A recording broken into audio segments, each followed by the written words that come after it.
Bonjour chers téléspectateurs, amis de la radio-télévision nationale congolaise, nous sommes très contents de vous retrouver pour ce numéro, toujours dans le cadre de la rubrique Télé-Santé d'ici et Télé-Santé d'ailleurs. Aujourd'hui, nous sommes plus précisément à 20 km de Bruxelles, à Tubize, où nous sommes venus à la rencontre du docteur Benjamin Tatete. Il est chirurgien vasculaire et pnéumologue, où nous sommes venus nous entretenir sur tout ce qui touche les insuffisances veineuses.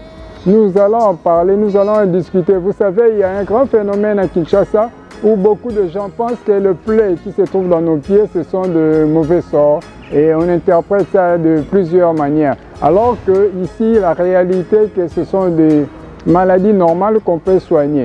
Je vous présente d'abord la situation géographique. C'est mieux qu'ils nous disent d'abord c'est quoi cet hôpital, quand est-ce que ça a eu lieu et une idée sur cet hôpital. Monsieur Marc, l'anesthésiste, c'est le docteur, s'il peut nous dire quelque chose.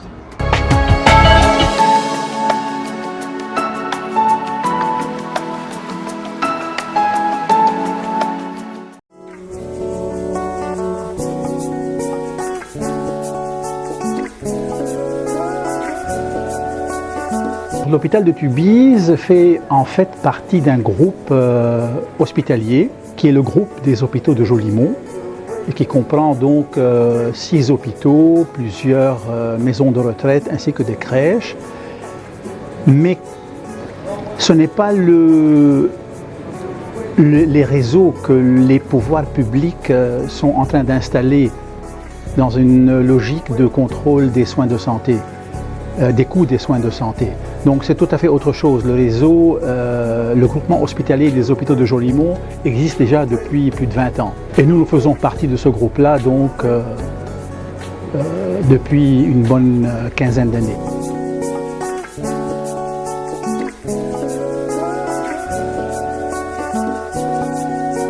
Ici, chez cette patiente-là, on a utilisé une anesthésie qu'on appelle loco-régionale.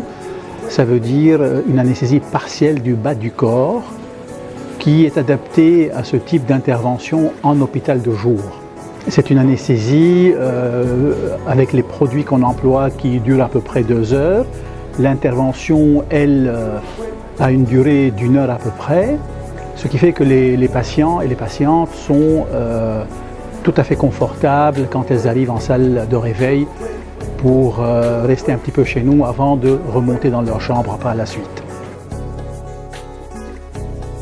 Disons que ce sont des hôpitaux semi-publics puisqu'ils sont en même temps publics et on peut faire des interventions privées au niveau de ces hôpitaux, dans ces hôpitaux-là, par opposition donc à un autre groupement hospitalier qui s'appelle le Chirec ici en Belgique, à Bruxelles et en Belgique, où c'est vraiment du privé à 100%. Donc nous sommes un peu à cheval entre le privé et le public.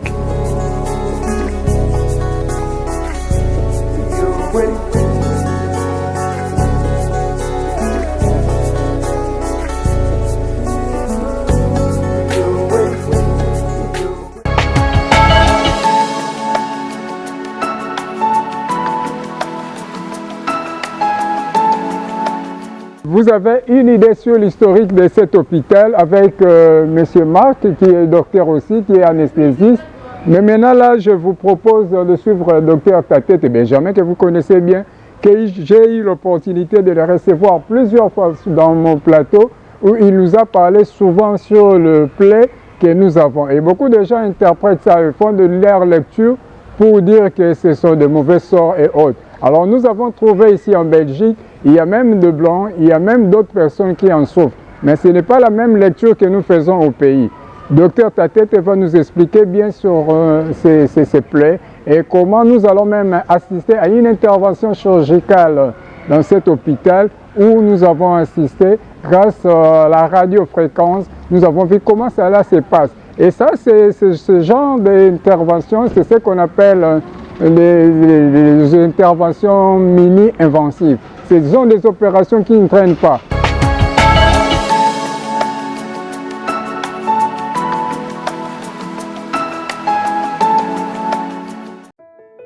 Après l'obtention de son diplôme à Kinshasa, Dr Benjamin Tatete Okita-Sombo poursuivra le cursus normal en médecine de 1993 à 2000, médecin généraliste en chirurgie et accouchement à l'Université libre de Bruxelles. De 2000 à 2006, il fera son diplôme d'études spéciales d'AS en chirurgie générale et célioscopie à la même université.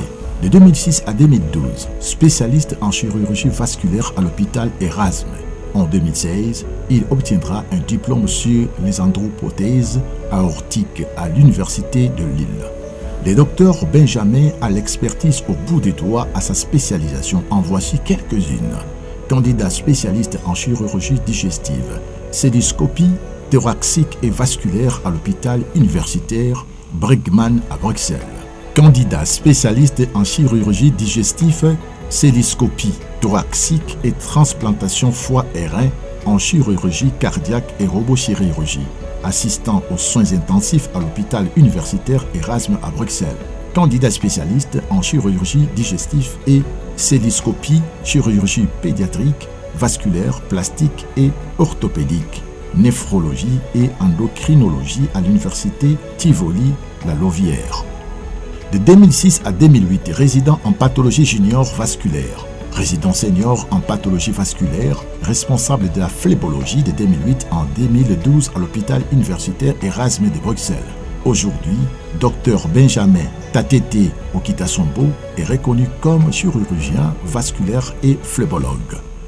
Dans les congrès internationaux consacrés à cette spécialité, ces prestations mettent en lumière le progrès de la discipline sur base des cas pratiques qu'il rencontre sur le terrain. Dr Tatete s'est formé en permanence aux techniques les plus récentes de son métier. Ainsi est-il le pionnier en Afrique noire de la chirurgie endovasculaire non inventive par radiofréquence et du soin aux plaies par pression négative.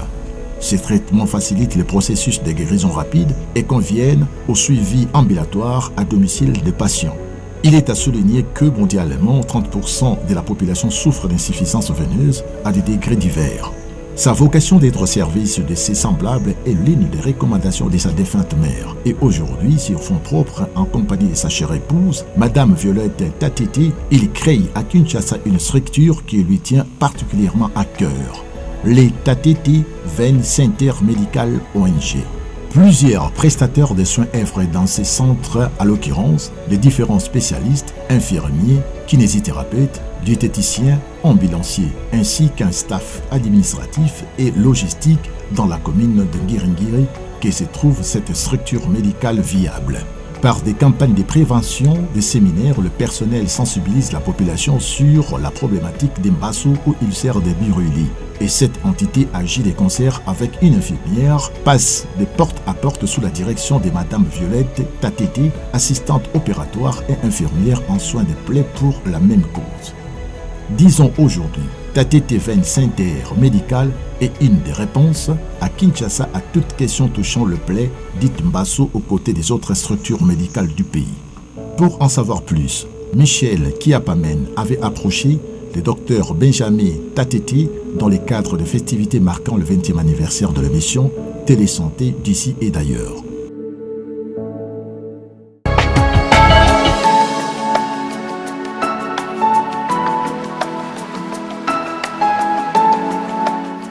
Nous avons assisté à une intervention chirurgicale, vous allez assister. Alors, ensemble avec notre équipe dirigée entre les bonnes mains d'Eugène Lutoula, nous vous proposons notre entretien avec le docteur Benjamin Tatete et vous pouvez suivre ça avec attention.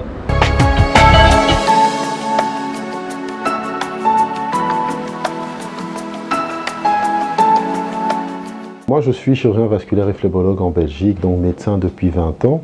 Ça veut dire quoi? Ça veut dire que quand on termine notre médecine, on est formé dans différents hôpitaux universitaires pendant 6 ans à la chirurgie générale, donc on va de la chirurgie digestive, orthopédie et même la vasculaire, mais après avoir terminé la chirurgie générale, je suis donc on m'a admis comme résident dans le service de chirurgie vasculaire à l'hôpital Erasmus, l'hôpital universitaire, où je suis resté pendant 7 ans comme d'abord junior, médium et puis senior. Alors, le chirurgien vasculaire, c'est d'abord le chirurgien qui essaye de traiter toutes les maladies qui ont trait avec les vaisseaux sanguins, c'est-à-dire nous avons tout ce qui ramène du sang du cœur jusqu'aux extrémités, que ce soit des pieds ou de la tête, et tout ce qui fait revenir le sang des extrémités jusqu'au cœur, donc des vaisseaux qui sont soit les artères, soit les veines. Donc nous sommes spécialisés à traiter tous les vaisseaux, sauf le cœur, où ce sont les spécialistes chirurgie cardiaque, même si pendant notre formation, nous sommes passés aussi en chirurgie cardiaque, où nous savons faire quelques interventions, comme des traitements au niveau du péricarde, ou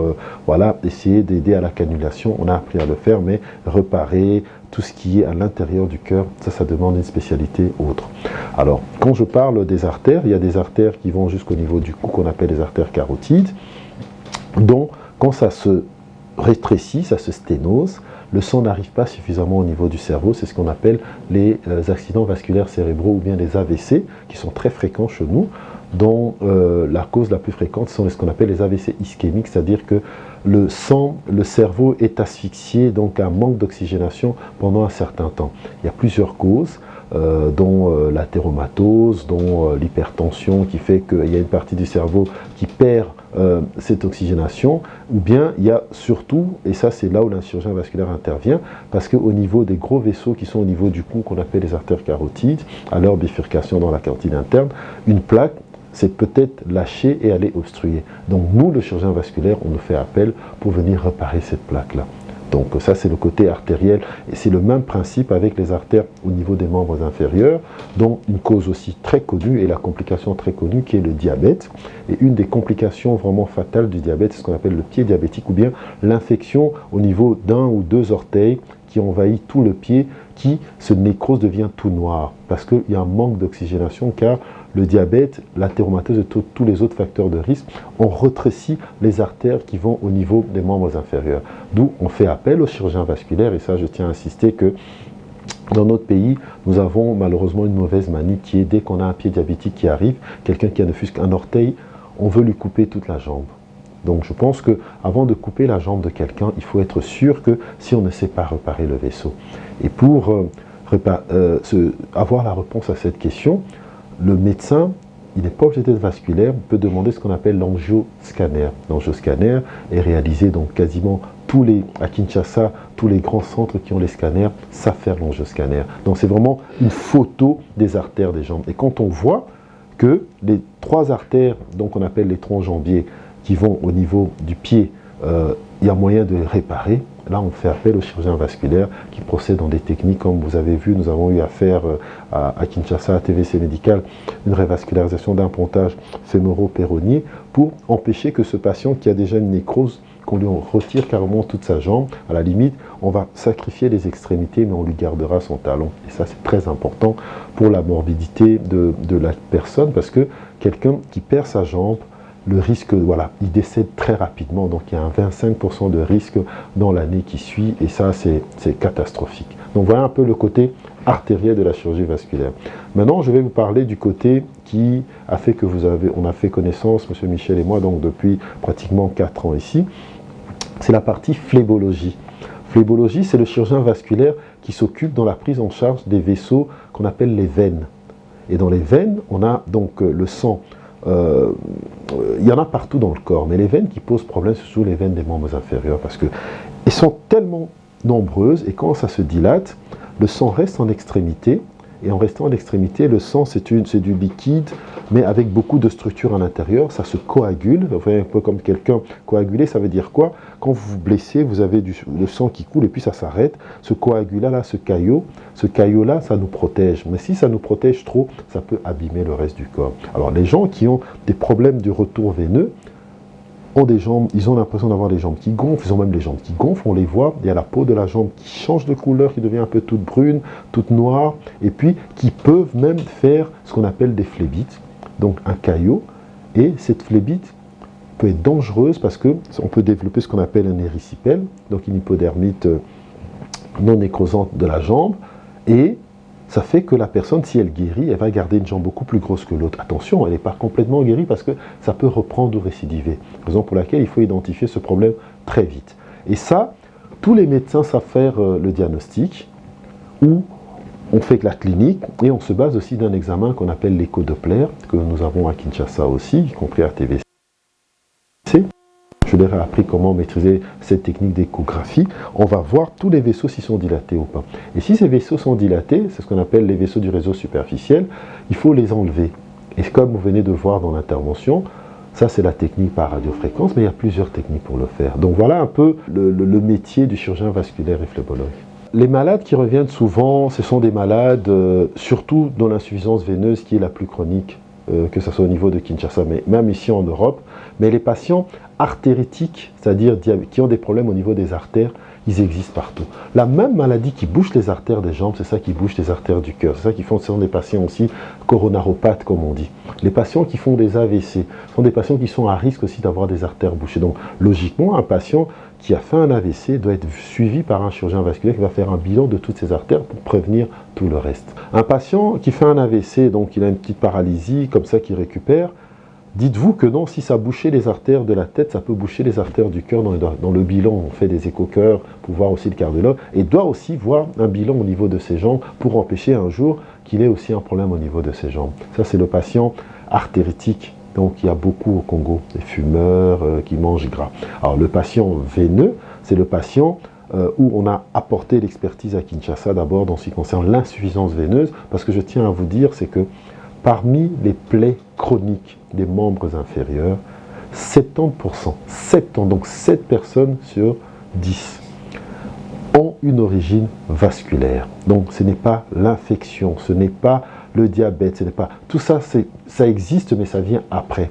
Alors, pour la cause vasculaire, c'est-à-dire la mauvaise oxygénation, le mauvais drainage, qui représente le gros cas, on doit faire un bilan. Et parmi les 70%, la majorité d'entre eux, c'est des problèmes veineux. Et dans les problèmes veineux, comme je vous dis, si le sang ne remonte pas, ça abîme la peau se fragilise. Si vous prenez un transport en commun ou bien vous êtes dans une rue ou mal éclairée, vous pouvez vous blesser et de là, vous développez un ulcère. Et de grâce, que les personnes comprennent. Les ulcères veineux, ce sont des maladies qui existent en Europe ici aussi. Comme vous allez voir dans nos illustrations, nous en traitons ici. Il est hors de question de penser que c'est lié à un mauvais sort. Ça, je le dis et je le répète. Si vous me permettez, je peux regarder la caméra. Les ulcères veineux, ce ne sont pas liés à des mauvais sorts. Ce sont des maladies universelles. C'est pas beau à voir. Ça évolue lentement. Ça déforme, mais ce n'est pas lié à un mauvais sort. Faites confiance à la médecine classique. Nous avons un centre à Kinshasa, nous avons des collègues qui maîtrisent cette pathologie. Il faut absolument qu'on fasse confiance dans ce type de technique et qu'on comprenne cette maladie. Ce n'est pas lié à un mauvais sort. Beaucoup de personnes ont le schéma ceci qu'on a vu à TVC. Ça fait déjà 1 an qu'on est à Kinshasa. Ils vont voir un tradipraticien qui met je ne sais quoi. Ça abîme la peau. Quand le problème flambe, ils arrivent chez nous un peu, on ne va pas dire trop tard, mais dans un stade où la jambe est gonflée, ça fait des replis un peu comme une patte d'éléphant dont on appelle l'éléphantiasis. Ça existe aussi en Europe, l'éléphantiasis. Si vous nous faites confiance, si vous allez regarder dans nos sites internet, vous allez voir, nous avons des illustrations des cas d'éléphantiasis, même chez les Blancs. Donc, www.tvcmedical.org. Internet, vous tapez et vous prenez l'information et vous venez vous informer auprès des gens. Il faut que vous arrêtez de penser que c'est lié à un mauvais sort, parce que même les personnes, ce ne sont pas seulement les personnes qui habitent la cité, Monsieur Michel, même les personnes qui habitent les quartiers huppés de Gombema, campagne et autres, pensent que c'est un mauvais sort, et quand ils arrivent, c'est souvent trop tard. Les gens qui sont en Occident, il n'y a pas que l'Europe, même les États-Unis, pour eux, un ulcère de jambe, une jambe gonflée, une phlébite, c'est une maladie. Il n'y a rien d'autre. Ils vont voir un spécialiste et voilà. Alors j'aimerais juste nuancer quelque chose. Nous, chez nous, les ulcères des membres inférieurs touchent surtout les personnes d'un certain âge, donc jeunes, qui ont du mal à faire un bilan et qui arrivent en se disant bah, j'étais un mauvais sort, ce qui n'est pas vrai, comme on l'a argumenté tantôt. Par contre, en Europe, c'est souvent des personnes qui sont dans les homes, les personnes âgées. Parce que la maladie a évolué pendant les années, on n'a pas eu le temps de traiter leurs varices, et ils se retrouvent dans des résidences de personnes d'un certain âge, des gens de 80 ans, 90 ans, et là, quelquefois, on se pose des questions s'il faut les opérer ou pas. Mais il y a des personnes de 80 ans, eux, qui sont encore en forme, on peut les opérer. Donc, pour vraiment répondre à la question, c'est que pour les Occidentaux, on ne peut même pas en fait, tout le monde, ça fait sourire quand on parle, mauvais sort, mais sachons quand même qu'ici en Europe, il a existé des croyances dans des maladies. Prenons par exemple la mycose, une mycose au niveau de la peau qui donne des taches un peu rouges. On a appelé ça la roue de Sainte-Catherine, donc en mémoire à Sainte-Catherine quand elle s'était fait immoler au niveau du Moyen-Âge, bref. Et aujourd'hui, cette maladie, on dit la roue de Sainte-Catherine. Qui sait, peut-être que nous, un jour aussi, il ne faut pas qu'on ait honte, parce que même mes confrères blancs ici disent « Ah oui, c'est le mbassou ». Oui, le mbassou, c'est un ulcère chronique des membres inférieurs qui communément est d'origine vasculaire. Donc je crois qu'il est important dans la prévention, puisque vous parliez de ça, d'éviter d'arriver à ce stade. Alors comment on fait pour arriver au stade de l'ulcère?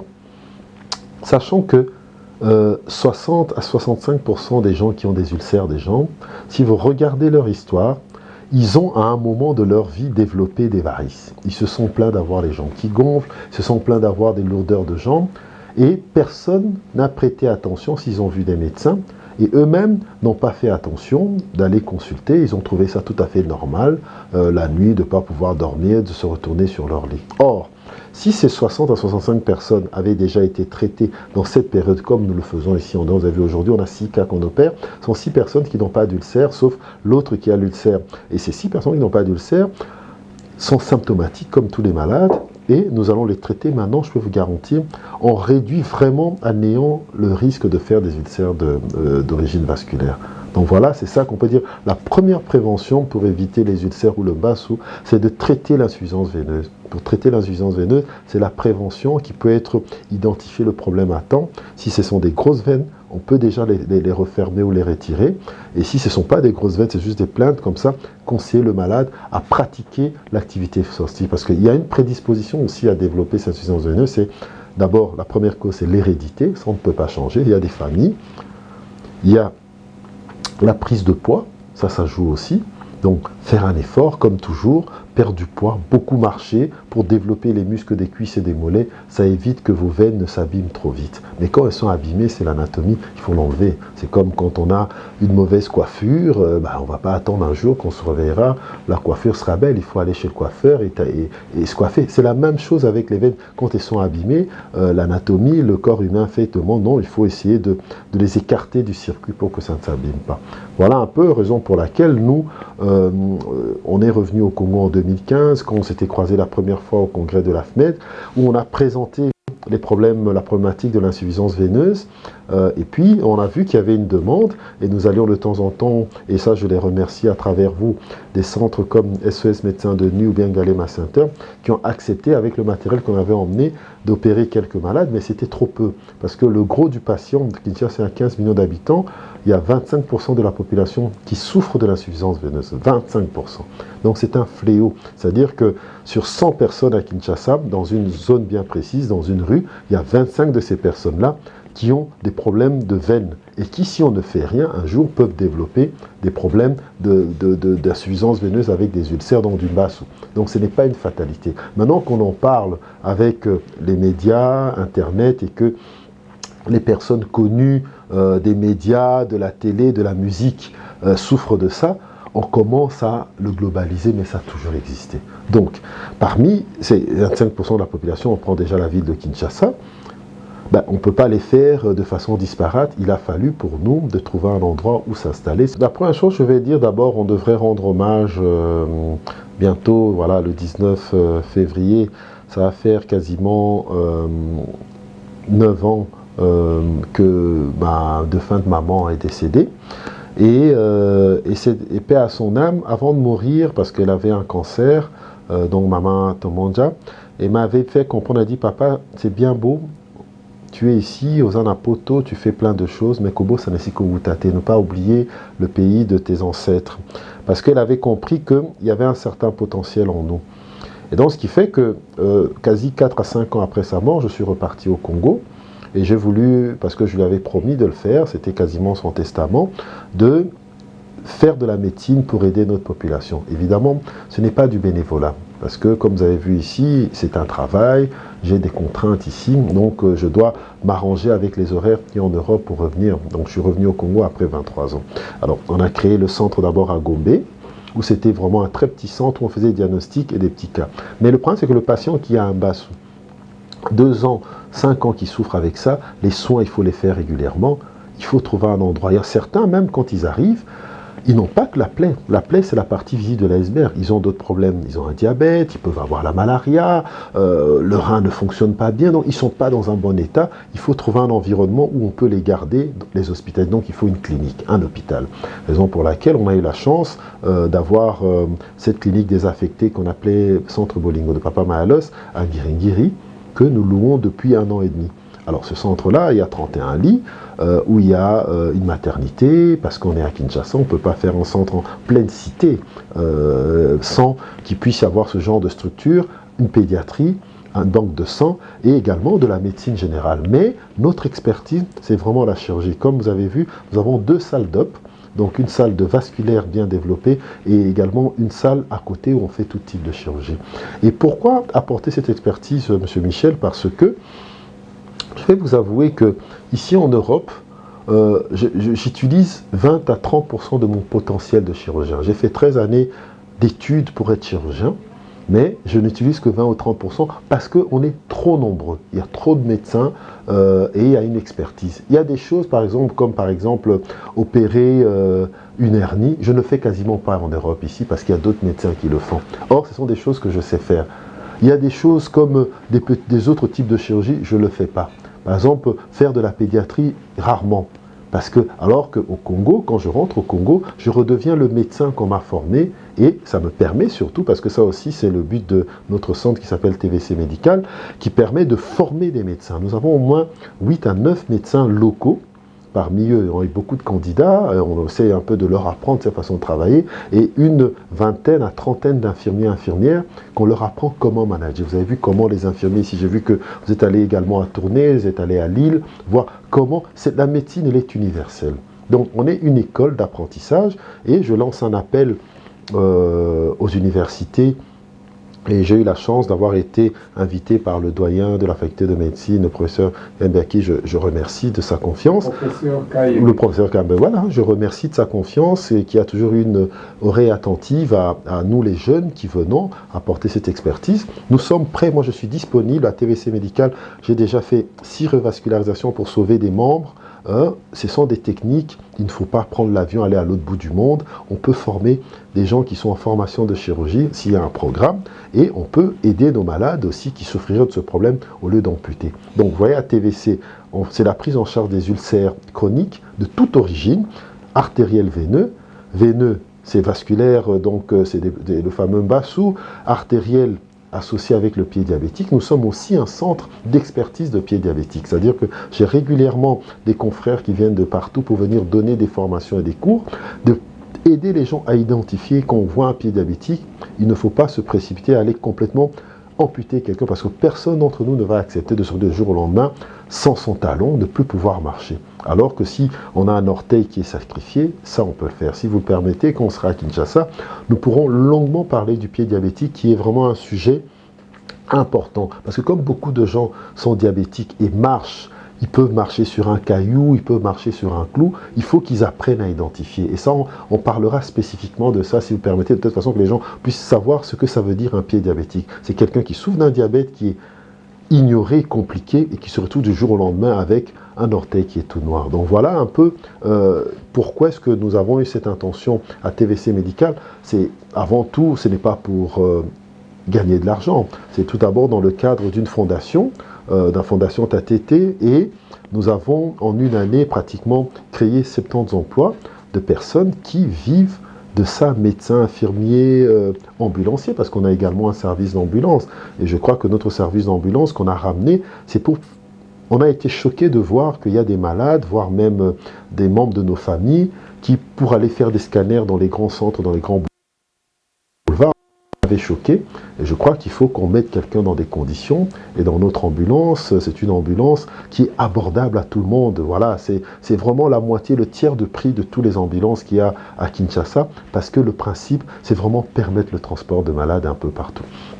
Voilà un peu pour dire que ici, tous les confrères que vous avez vus, il y a l'illustration du cas qu'on a fait de Mama Sheila à TVC Médical au mois de novembre avec nos collègues de l'AFMED. Ce sont des personnes que vous avez vu toute l'expertise qu'ils ont ici, je crois que ça vous a impressionné, ce sont des spécialistes reconnus, mais ils ont besoin d'un environnement pour travailler. Et le problème, c'est que, je le dis maintenant parce que je sais qu'il passe beaucoup dans votre émission, notre président de l'ordre, docteur Berthier Tsadi, qui trouve un moyen pour que l'expertise congolaise qui est dans la diaspora puisse avoir des numéros d'ordre avec des facilités. Quelqu'un qui a, vous voyez là, tourné à Lille, voilà, qui a ses responsabilités avec cette peau dans les pays de blanc. On nous donne toutes ces responsabilités ici. Nos diplômes ont été scrutés. Nous avons passé des examens pas de même niveau que ceux de nos amis blancs. Donc, c'est-à-dire que si dans ces pays où, si je fais une gaffe aujourd'hui, Tatete ou pas, on va me placer sur un pilori et carrément me crucifier parce qu'eux, ils n'hésitent pas dans ce pays. Alors, ces genres de personnes, quand ils rentrent au Congo, c'est pas normal qu'on leur mette des bâtons dans les roues. Ce n'est pas normal qu'ils ne savent pas se défendre. Et en plus, vis-à-vis de nos collègues congolais qui sont sur place, parce que je suis quasiment aussi au Congo, facilitons la tâche de cette expertise. Et ce ne sont pas que des arrogants qui viennent pour nous apprendre des choses, ce sont des gens qui veulent aussi partager. Et pour cela, ils sont coincés. Pourquoi est-ce qu'on ne leur permet pas d'exercer ? Ils ont tous leurs diplômes, ils sont reconnus. Moi, aujourd'hui, Tatete tel que je suis, je vais aux États-Unis, on ne me laissera jamais toucher un malade. Je dois repasser les cours de médecine, un concours d'examen de 3e année de médecine, alors que j'ai 20 ans de métier. Parce que c'est comme ça, c'est le protectionnisme. Alors nous avons les gens qui viennent des pays d'Asie, en expertise ou d'Afrique du Sud, qui sont dans certaines cliniques. Ceux-là, ils reçoivent des autorisations de ces cliniques-là. Ils font des choses que personne ne sait surveiller ce qu'ils font parce que nous, on n'est pas au courant. On ne les voit pas à l'AFMED, on ne les voit pas dans les congrès que M. Michel vous couvrez, même à Lubumbashi, parce qu'ils ne viennent pas. Alors moi, je pense qu'il est important pour les politiques, si on peut demander aux politiques, de faciliter ça. Et aussi, je dirais même pour des centres comme TVC, il n'y a pas que ça. Ça, c'est un centre d'expertise de chirurgie vasculaire, mais il y a des centres qu'on peut créer, comme le docteur Claude Louillet a créé le centre de tout ce qui est pneumologie et labo de sommeil, qui donne des autorisations au Congo. Quel ministère? Voilà. C'est tous ces problèmes qui font que ça décourage certains d'entre nous de venir. Pour faire ce genre d'expertise, on a besoin d'avoir du matériel. Pour venir avec ce matériel, quand on arrive à Ndjili, on est... Voilà. Embêtés par les agents, à raison probablement, c'est leur métier, mais qui vous interpellent comme si vous étiez un commerçant, alors qu'ils vous connaissent, ils savent ce que vous faites pour la population. Et ces mêmes agents de Ndjili qui vous interpellent parce que vous devez laisser quelques billets avant de sortir, ce sont les mêmes qui reviennent dans votre centre parce qu'ils ont un membre de famille qui a un problème de masse ou des choses comme ça. Et c'est là que ça crée un peu, ça change un peu le comportement de certains d'entre nous où nous n'avons même plus envie de revenir pour apporter cette médecine. Et dernière anecdote, on connaît ces grands dirigeants congolais qui, de tous bords, il n'y a pas qu'au Congo, dans les pays d'Afrique, l'État les fait sortir du pays pour aller avoir des soins en France ou en Belgique ou au Canada. Ils arrivent dans la clinique, le jeune médecin qui vient le voir est d'origine africaine, le senior chirurgien qui le voit est d'origine africaine. Et le monsieur même qui dit, mais moi je suis venu ici, pourquoi est-ce que c'est toujours vous qui me soignez? Mais parce que ce médecin noir-là, ce médecin congolais, c'est lui le patron dans le service. C'est ridicule d'avoir fait dépenser 30 000, 40 000 dollars à l'État pour avoir des soins. Alors qu'avec 30 000, 40 000 dollars, on peut faire venir beaucoup de médecins, on peut réaménager beaucoup de cliniques et beaucoup d'experts, comme l'expérience que vous avez couverte avec le docteur Nzouvoama et autres en chirurgie cardiaque. Mais c'est quelque chose qu'on croyait que c'était des rêves inaccessibles, mais on se rend compte qu'on a des anesthésistes, des chirurgiens, des médecins congolais partout dans le monde qui savent faire ce genre de prouesse. Donc moi je pense que on est en début d'année, je présente mes vœux à tous les téléspectateurs de Télésanté et autres, et à vous-même, Monsieur Michel, et j'espère que nos autorités, s'ils ont la chance de nous suivre, s'ils ne peuvent pas directement faire appel à nous, mais que leurs conseillers puissent nous interpeller pour qu'on voie un peu comment on peut faciliter le retour des cerveaux pour aider notre population. Bah maman, bah papa, donc nous avons une émission tozali actuellement en Belgique, dans la ville à Tubi, c'est à presque 20 km à Bruxelles. Nous avons coopéré. Mbassou, ezali Kindokite. Mbassou babwa qui la ramotote.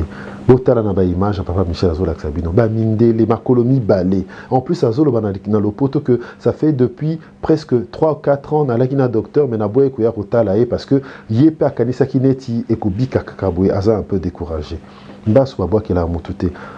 Soko za na pota na lokolo. Kende pa munganga tala. Soki ozana munganga wana ayebi bisote tozana kisasa wana boye na ngiringiri na avenue Kenge 77 bakopesa bino ba coordonnées na biso boye basali bino bilan soki tokoki tosali diagnostic ekokite ba bilan na biso nyonso tosalara to préleva po notala so microbe azana kati et totinda yango na INRB tozana ba liste nyonso ba INRB baza ba spécialiste ya professeur Mouyembe ba identifier ba maladie net ya ba maladie ba buruli. Ceux qui te montrent que ça maladie, voilà, tu traites en gros. Donc, tu as une maladie pour la bisoter. Bo bangate, même bino bateau, vous avez des moyens. Vous voyez que bateau peut faire dans le côté, il y a des gombeto dans la campagne, il y a des moyens. Bango peut kanisa ke babwa ki la moto. Ba conseil à famille zala. Toza ko perdre ba maladie mingi baza ko kufa parce que ba robanana biso puis après ba tiki ba kena bango. Mais biso toki ko landa ba maladie te toza ba minganga. Tozana o ba pesa biso loi et que obligation de moyens et non de résultats. Donc au sala nyonso pono ibelo ko malade azana ngo soigner mais le reste les alliés moko kolo mutu a ko décider ndenge ni ko salema. Mais yo malade, faut que vous en abondimi que munganga ko mona wana azali na ba qualité nango. Ya solo baloba na lopoto nul n'est prophète chez soi, même na Biblia. Mais elingo loba que bisone toza ba congolais tozonga na Congo ba ndeno so ba congolais bozora biso sérieuté. Mais ceux tozala ki na posa ki ndele baba ah docteur le jeune docteur Kingandi ah il est vraiment za kobiki sambaso a longi yango mundelo na. Non, ça n'a strictement rien à voir. Et ça juste que toyekola na bango ah koyekola kutu koleka na bango parce que biso batala ra biso e ba mona kombo na o tate te bazo ko prononcer te e ra mono na misu mundela ko nikola kisao que ozali mutu pamba. Il faut au bundana. Bonne tozala na ba faculté biso nyonso ya médecine so botuni ba mingango ba sala ba médecine wana na poto ah. Donc so tozongi na bamboka na biso boyo karamara mtoye bisara bino. So toza ko sabino papa Michel a sali déplacement ti awa. C'est parce que amoni yango na misu na ye na babilili yango ba mindele babela yango nani abwakeli bango. Donc totika kokendaka epa banganga ba tradi praticien. Médecine ou ba nini na biso traditionnel to respectera yango mais il faut base à la paix encadré batebele ko tchaba nzoloko ko tchaba poussière ya boena kati ya ba makola batu yango de makole ko vimba le koleza na mwa muke et komitala moneno kati ya likola nzoko et wana sikoyo ko en hôpital en même temps microbe siko e ko kota na kati rana o e baby okomi na maladie moneno dia akufaki na mbaso non et ça parce que oyoka kité ma toza ko sabino ça fait presque 4 ans tozo les kanaba bilil pour nous expliquer bino. Donc, j'espère que tu vas l'embattre parce que Zali, mission d'Abisso, il faut te passer bidon information.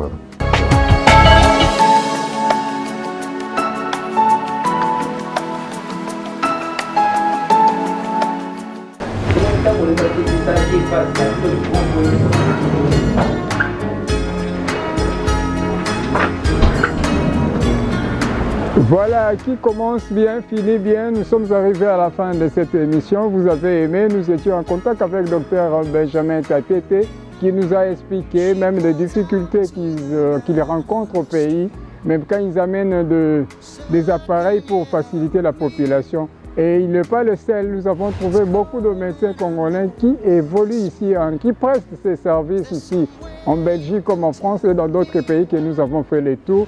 Et tous sont animés de bonne volonté pour revenir au pays, aider les Congolais. Dans l'espoir de vous retrouver pour la prochaine, pour un autre numéro. Et nous tenons toujours, nous ne pouvons pas vous quitter sans dire un grand merci à Eugène Lutula. C'est lui qui fait le tour avec nous, c'est lui qui nous facilite pour que vous puissiez avoir ces images en live et dans l'espoir de vous retrouver pour un autre numéro. Restez branchés sur la télévision nationale, la chaîne que nous appelons la chaîne Manche Longue.